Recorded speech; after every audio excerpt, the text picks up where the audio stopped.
কিশোরগঞ্জের কটিয়াদী উপজেলার আচমিতায় এশিয়া মহাদেশের প্রাচীন ঐতিহ্যবাহী দ্বিতীয় বৃহত্তর শ্রী শ্রী গোপীনাথ জিউর রথযাত্রা অনুষ্ঠিত হয়েছে। কিশোরগঞ্জ থেকে সবুজ জানান, হিন্দু ধর্মাবলম্বীদের মতে এক সপ্তাহ পূর্বে রথে করে গোপীনাথের শ্বশুরবাড়িতে বেড়াতে যায় ভগবান গোপীনাথ, বলরাম ও সুভদ্রা। এরপর এক সপ্তাহ পরে তারা আবার গোপীনাথের নিজ বাড়িতে ফিরে আসে। এ সময় দেশ বিদেশের লক্ষ লক্ষ গোপীনাথ ভক্তের সমাগম দেখা যায়। বেতাল শ্রী শ্রী গোপীনাথ জিউর মন্দিরের সভাপতি বাবু স্বপন কুমার শাহ বলছি।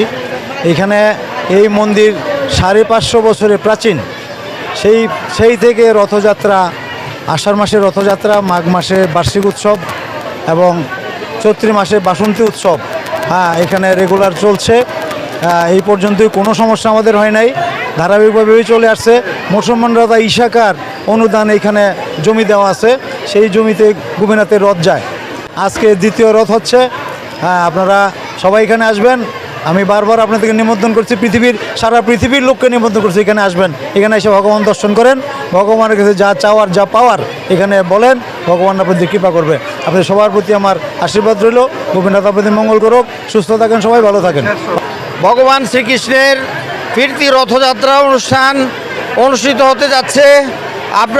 আমাদের এখানে প্রায় লক্ষাধিক লোকের সমাগম হয়েছে। আমরা অত্যন্ত আনন্দের সহিত সকলে গুন্ডিচা মন্দির হইতে ভগবান শ্রীকৃষ্ণর শ্রী শ্রী গোপীনাথজিউর মন্দিরে নিয়ে আসব। এখানে আছেন ভগবান গোপীনাথ, বলরাম ও সুভদ্রা।